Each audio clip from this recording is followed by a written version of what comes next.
Let that be like your guiding, North Star, and it's evidence that it can be done. It won't be easy, but it can be done.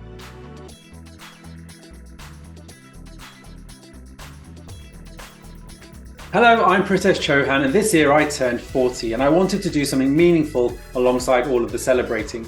I decided to ask my community to support me in helping an underprivileged community and give them a small yet transformative boost. This is how the Rainbow Boosters project was born. In sharing the idea with people, I realised that we all know of a teacher, a family member, a friend, an author or a singer that has made a profound impact on our life. I wanted to create a space where we could share all of those stories. So welcome to the Rays of Sunshine series. This week, I'm really excited to welcome Natalie Costa. Natalie helps parents support their children to feel calmer, happier, and more confident in themselves. She has over a decade of teaching experience where she has witnessed the struggles faced by both teachers and children. From disengagement with difficult tasks to feeling overwhelmed by societal pressures, it was clear to her that something needed to change. That's why she created Power Thoughts. Power Thoughts is a teaching, coaching, and mindfulness service designed to empower children and help them overcome negativity and anxiety. Whether it's academic challenges or navigating growing pains, like making friends or dealing with body image, sessions provide practical and insightful instructions. Through Power Thoughts, children learn to harness the power of their minds, develop confidence, resilience, and a can-do attitude. Natalie's goal is to foster their growth, both in and out of the classroom, so they can truly flourish. She has worked with over 40,000 children worldwide and knows what makes them tick. She is a true ray of sunshine. I met her at a book launch last year and you could see her shining in the room. That might also have something to do with the bright pink suit she was wearing that day too.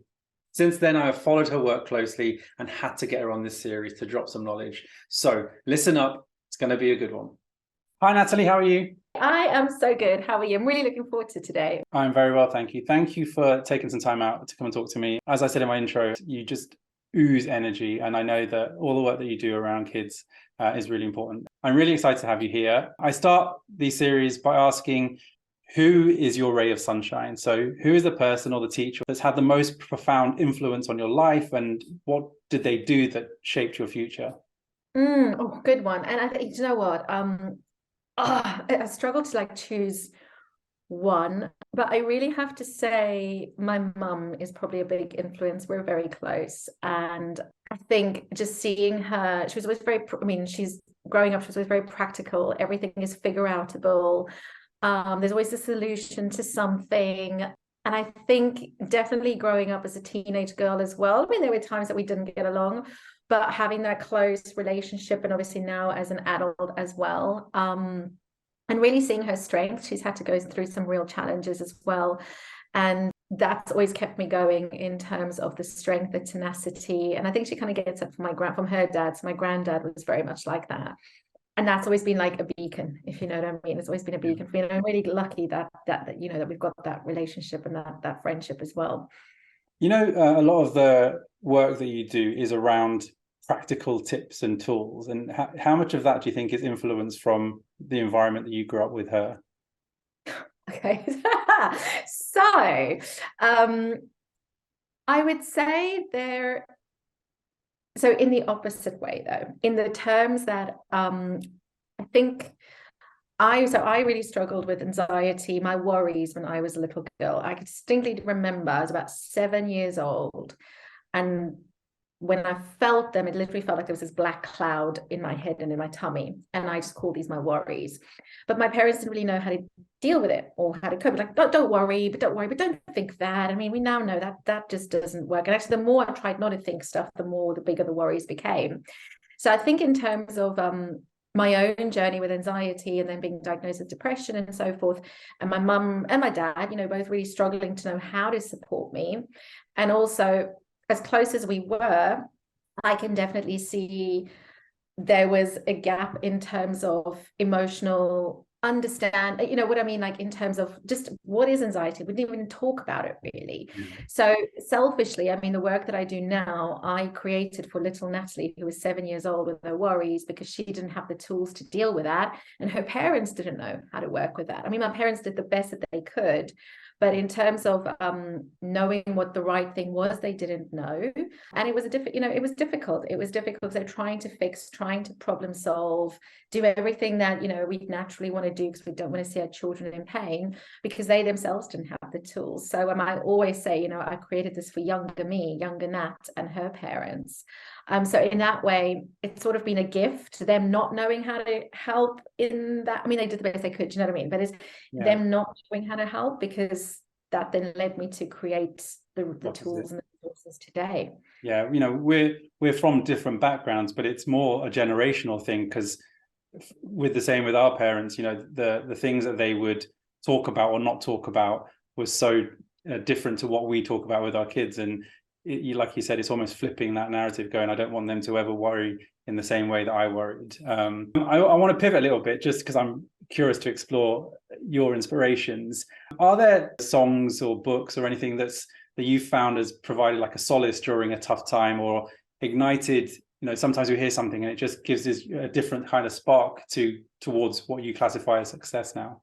Do you know what? Somebody that I always loved watching growing up, 5 p.m. was Oprah. I loved her show. Even from, I remember, like, when I was at school, and I just loved watching.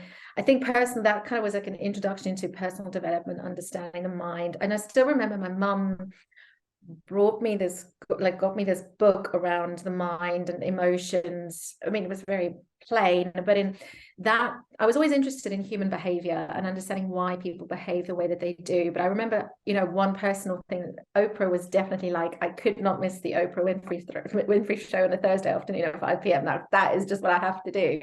And I think just in terms of the different speakers and the topics that they covered was so different to the world that I grew up in terms of my friends and conversations we'd be having. And I appreciate I was still at high school and so forth, but I've always had this desire to understand more about human behavior and why we behave the way that we do, and looking at those emotional side of things. So yeah, Oprah would definitely be up on the list.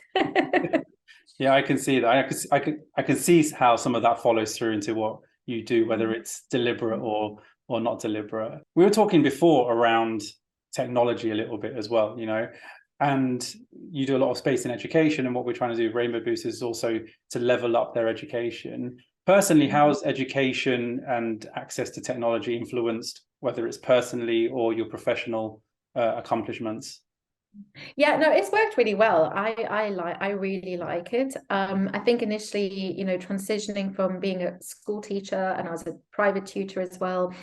One of my first, so initially my programs always delivered in schools, and then I had someone contact me from Australia that wanted me to coach their son. And this was before like Zoom was cool. Like, we had Zoom, but it was like, what is Zoom? Yeah. But it really, I was like, wow, this is actually quite cool. I could work with somebody on the other side of the world. And I remember that thrill I felt. And then obviously COVID happened and so forth. But for me, obviously that I'd already then started to do a lot of sessions online, now to the point where I only offer sessions online. I don't do any more in-person sessions, purely just from a time perspective as well. And it's just so much more cost effective and time efficient. Yeah. I know we do miss out on that interpersonal connection. But the nature that I run my business, and it's quite tight in timings of when I can see children, it's 4 to 5 or 5 to 6 p.m. So there's not much space for travel. Yeah. So things like this. And it's also allowed me to record my sessions. So all the sessions that I do with children and with parents, because for me, the things that I teach and what I deliver, there's no quick fix. And my intention isn't, that clients keep coming back. It's that here are some strategies, but you have to apply them. And we also know, if you listen to a podcast 3 times, you're always going to hear something different every single time. And so the sessions are there for them to review and revisit. So it's only been a benefit to me. I think the only thing, that we do miss out on is that human to human, face-to-face contact. But yeah, I've really enjoyed, I'm not a techie person at all. So it's, but I've enjoyed this part of it. Yeah. Having 2 kids of my own, the development, the constant changing of phases and trying to stay on top of it, as well as your own crazy, noisy life, is tough work to do. you've worked with over 40,000 children now in this time, which is such a huge number. Where do you find that energy or passion to go back and keep supporting them? Is it just to support the 7-year-old version and that's your primary focus, or is there something deeper that motivates you just to keep supporting others? Like, where is that? Because that takes a lot of energy outside your own life, right? So where does that come from? That's a really good question. I think if I break it down, like the nitty gritty in the session when I'm working, and I mean, I now work with parents and children, because that to me is so much more powerful, because it's not just the child, it's actually us as the adult. We need to know how to model to the child, but we weren't taught these skills, right? And I think for me, what keeps me going back is when I then have parents and children show me and tell me how they're starting to use what they're learning in their everyday life. And it's starting to create real shifts and transformations. I mean, those are their words, it's not my words. And it's all just down to, well, not all, but a lot of it is down to a tweak in perception. It's a change in what I'm saying, how I'm responding. It's a change to how I'm viewing the situation. And that's that sense of empowerment. So when I see that changed, I mean, it is a really rewarding and fulfilling job when parents say, he's starting to work on some of the tools and he's working through his tricky feelings. Or, mum said to me the other day that her daughter, she was having a conversation with the daughter about what's it been like working with Natalie. And, she said, it feels like the knot in my tummy is slowly starting to unravel. That was her daughter's words. Yeah. And fair enough. I mean, I've had the privilege of working with thousands of children, and some children are really eloquent with, I was talking to a year 4 the other day, and I'm like, how are you in year 4? I feel like I'm talking to a 16-year-old with how eloquent you are, So, but it just, that is why I do what I do, because I think, yes, it does go back to, it doesn't have to be this hard when you're an adult. Like, I appreciate we're going to have challenges and so forth, but if we're setting the foundation now as a child, imagine the impact that's going to have when they're an adult. And equally, seeing the connection differences between parents as well and children. A mum that I've been working with for a while, but we had a break. She's been off on maternity leave. She's now got a new little baby and she's got her older daughter. And it was just like one simple exercise. And I got a message back a week later saying, I've just been applying Power Up Time and it's made such difference with me and my daughter. And I just think that it just gives hope back, and it's that it builds that connection. Yeah. And that feels, that feels, I don't know, it's an inner, it's just that little voice that says, this is what you're meant to be doing. So whenever I get caught up in like, oh, business is so hard and all the other stuff that you've got to do, my mother-in-law asked me the other day, she's like, but do you enjoy what you do? And I'm like, yes, I love when I'm in it. I love that. Yeah. It's all the other stuff. Sometimes I'm like, oh, get me out of here. You know what I mean? But yeah. Yeah, I love that a lot, because I can see that and feel that from you. It's like when you love what you do, with all the other craziness and the noise and all of the admin that goes with it, to continue to do that is really important, that you love what you do. I was going to say though, you make it seem really easy. Okay. So from where I stand, you're like, just use this language and just, stop yourself for a minute and think about what they might be going through. And you have this ability to distill it, which I think is a superpower of yours. What are you doing in the background? You taking notes? Stop calling you.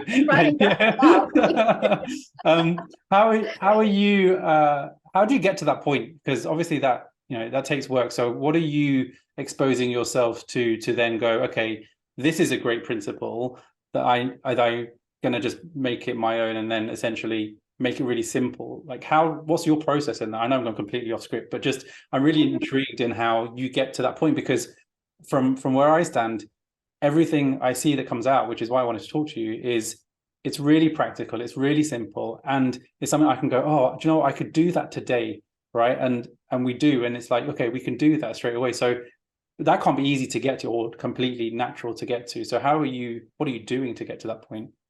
Such a good question. I've never been asked that, and I've only literally now realized why. So I obviously trained as a primary school teacher, with like foundation phase and key stage 1 being my kind of area that I was in for a long time. And it's so strange because I was a year 1 teacher for a very long time. And I always had this belief of I speak and sound and write emails like a child. Like I'm very good at speaking child language. I'm not good at speaking grown-up language, right? And I used to see that as a real hindrance in terms of I'm really good at dumbing things down, but how do I sound clever? How do I sound more like adult-like, I suppose?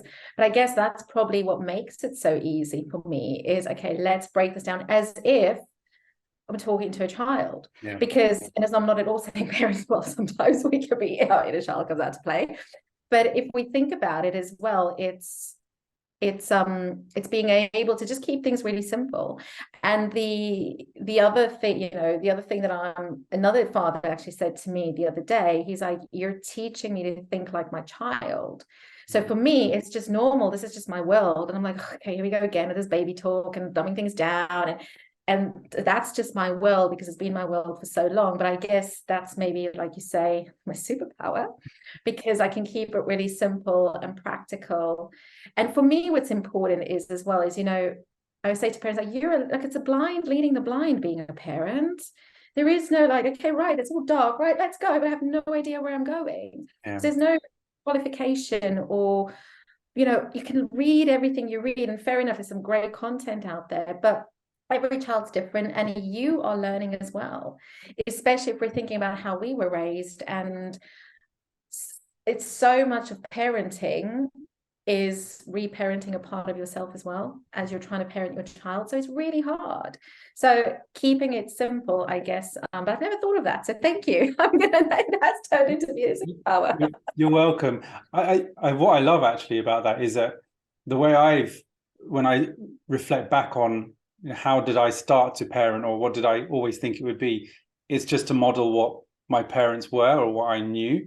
And in all of the work and the little books and all of the stuff, actually going closer to the child rather than what was done to you is, I guess, the magic of being different. And that's what's really proving beneficial. And I think a lot of kids are finding that when their parents meet them at their level, it changes for them.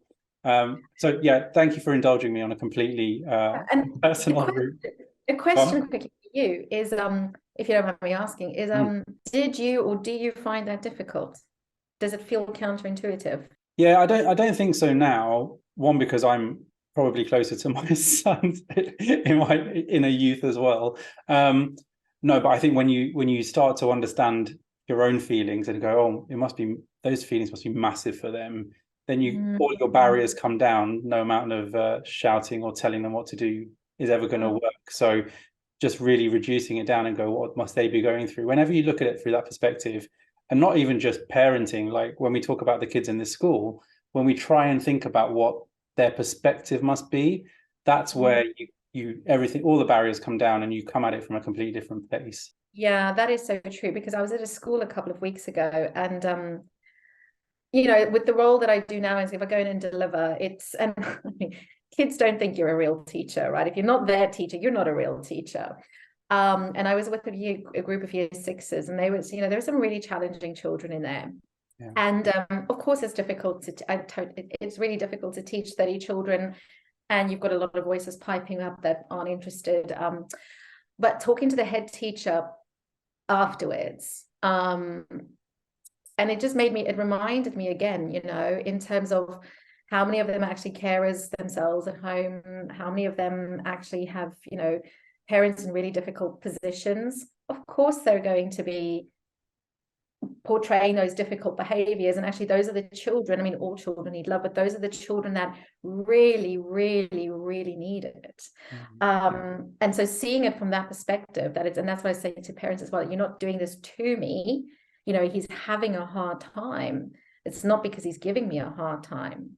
But it does take a bit of work for us to get into that perspective, because like I said, for many of us, that wasn't done with us. We were giving adults a hard time, as so to say.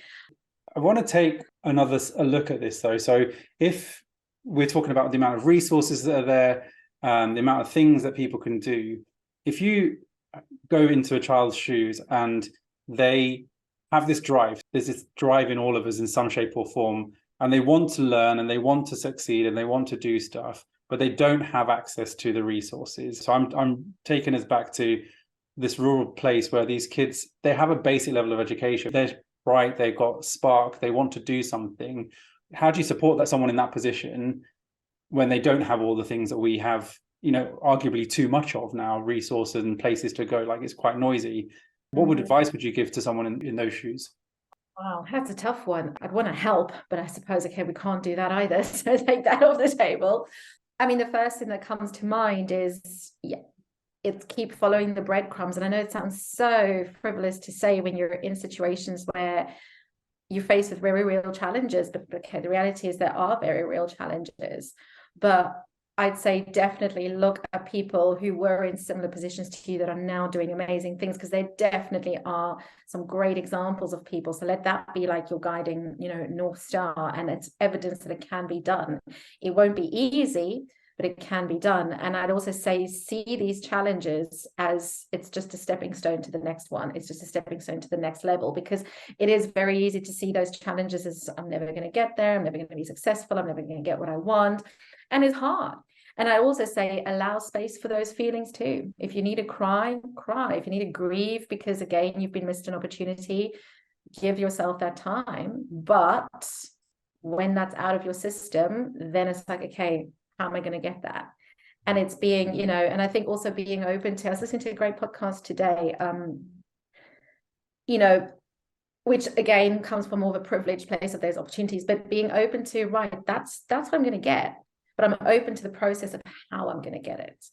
And so maybe it's not as linear as what I think it is, but just embrace as much as possible, embrace the challenges, seeing this more as working for me versus against me. I think it comes back to that perception again, but I also want to add on to that we've got to make space for the range of emotions that come with that, and having that self-compassion. And even like, what, today was a tough day, but I did 0.2% more today than what I did yesterday.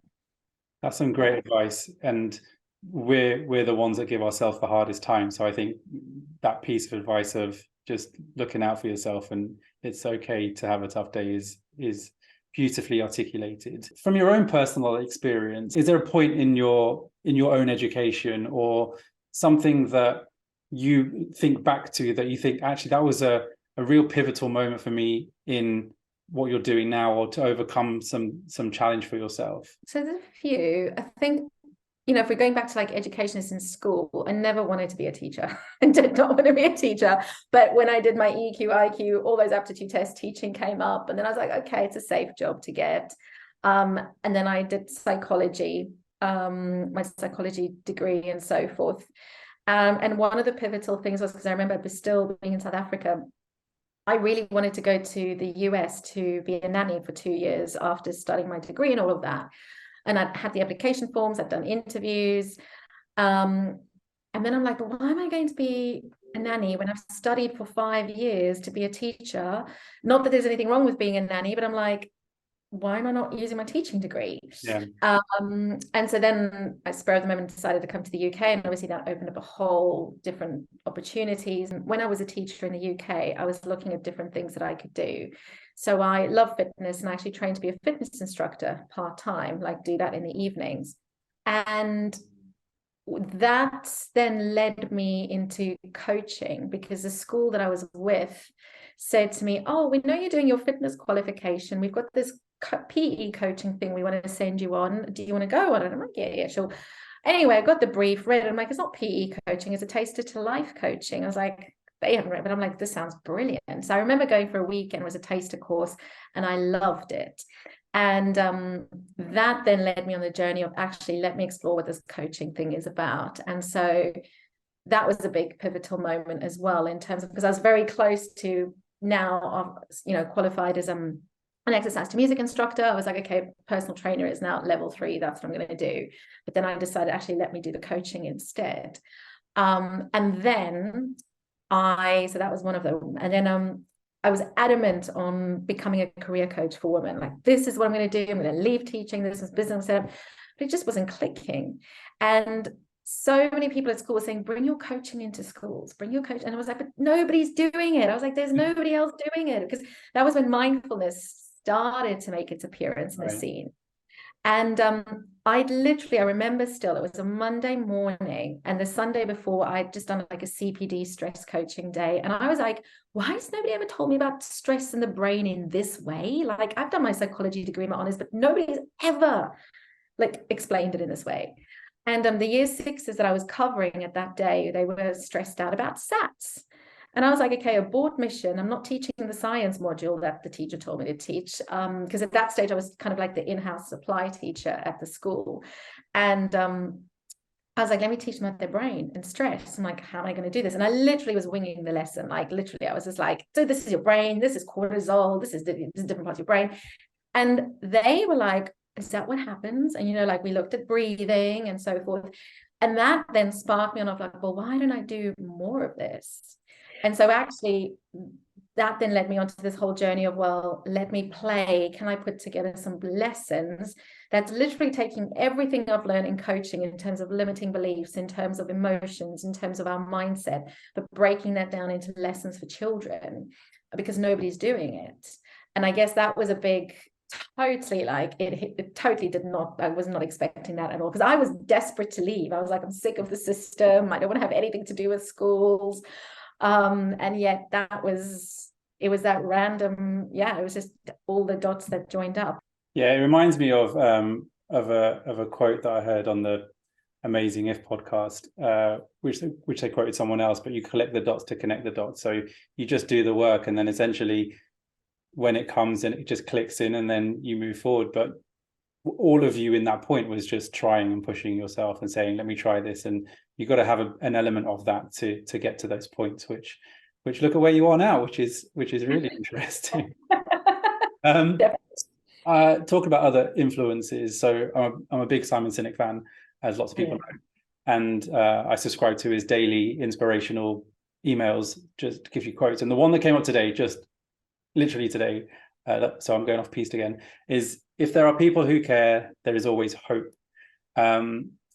Hope for me is something that I want to define, because I feel like it's so powerful that, because I live by hope, and I feel like if you have hope, then you have something. From the massive data set that you have of these children and their families where they are going through tough things or they're struggling, what role does like hope play in that? Have you seen a categoric, when there's a complete lack of hope, it has such a negative gray cloud atmosphere where they almost feel like they can't, and then where even if there is a spark of hope, they manage to navigate out? Have you seen that in that data set that you've experienced over this time? Yeah, I'd say more so obviously with children, because they can kind of get really caught up in those big feelings, but equally, I mean, even with parents as well, sometimes feeling really hopeless. Is this it, like my fault? Am I ever going to get through this? And being able to, and there's a real you can see, if I'm thinking more of children, that apathy that sets in, that like, oh, I'm just not good at this, especially maybe in the beginning when I first start working with them, they don't have these tools. I think that's when I see it. And so when you do then shift that perspective of like, oh, okay, when I mean, a typical example, one of the little girls I'm supporting at the moment, so I use a voice note app that, with parental permission, if children want, they can message me. And she messaged me yesterday to say, she's something to do with her brother, and he's really good at sport, and she's not good at sport, and like she's just terrible. But we've not yet done the module on how our brain makes more connections when we do things that are difficult, and when there's actually a superpower within our mistakes that we face. And I just recorded the module for her today, for her and her family to do. And whenever I do that, like in terms of, you can see it goes, that small thing of like, I can't do this yet. It's that little bit. And actually that little word or that little spark is enough. Okay, that kind of shifts perspective then. This isn't a different, this doesn't define me. This is my brain growing. It's a skill. So when they start to have that, oh, actually I can look at things in a different way. Or when they learn, I don't have to believe all the thoughts that I think. So that thought that I have that I'm stupid or that I'm rubbish, oh, okay, I don't actually have to believe that. And I can actually zap that thought with my superhero, and like we go through processes. So giving them those realizations, I think, is where you then start to see the hope factor come into play. Yeah. And I think it's just that shift of perspective, because you don't know what you don't know until you realize you don't know it, right? And then when you do, you're like, oh, like the whole world just looks a little bit different. Yeah, it's exactly that point of what you don't know is what you don't know until you know it. And that's when we talk about access in Rainbow Boosters, that's all we're trying to do is we don't know who needs to know what. We just create an environment where, to your earlier point, if you can see role models, if you can see something is achievable, then you have the hope to think, well, I will do that because I care about it and passionate about it. And in Rainbow Boosters, that's all we're trying to do is go give them that ability to go, if I want to be a female astronaut, can I do that or not? And one of the Case for Change stories is this, which is a documentary series that I did going around the world a few years back to talk about how connectivity is changing lives. There was a girl that we interviewed in Tanzania, and she wanted to be a female doctor. That was her thing. And we were like, this is really against the grain, because everyone else in your village knows that if you're a girl at 11 to 13, you'll be married off. That's just the way that it happens here. Why do you think you can? And she goes, because I've seen on this tablet at school that women doctors help these diseases.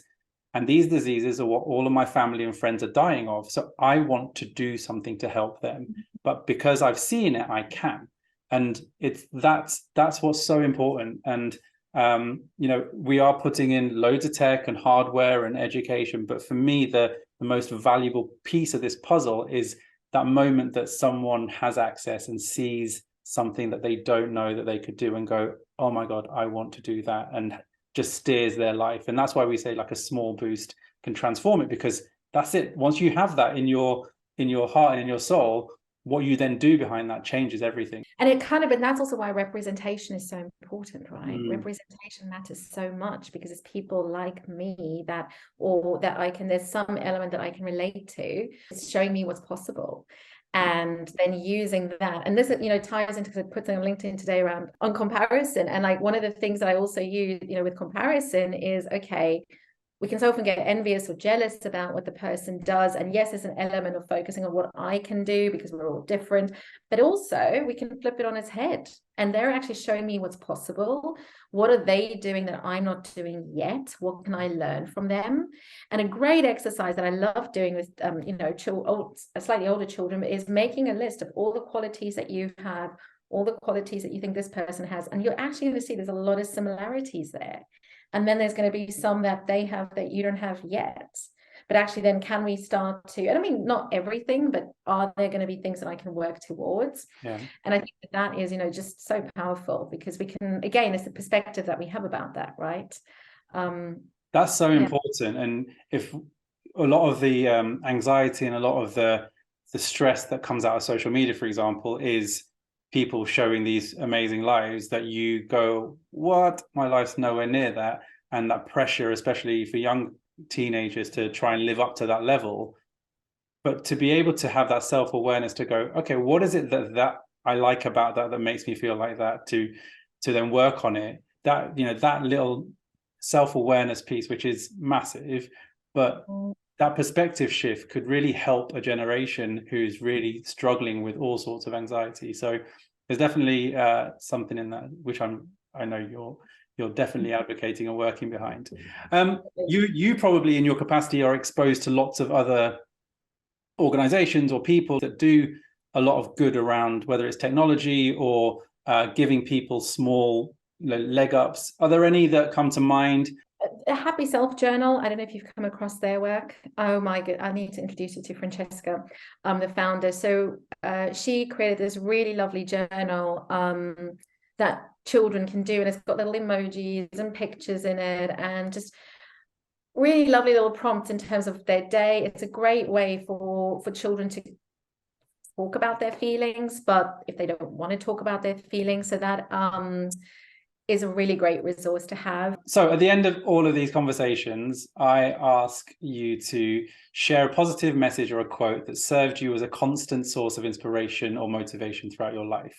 So I love the Maya Angelou quote about, people will forget what you said, they'll forget what you did, but they'll never forget how you made them feel. And I think that is such an important quote to live by and to try to, I mean, we're all human, we're not going to get it 100% right, but I think it's, what feeling is it that you want to leave behind with people?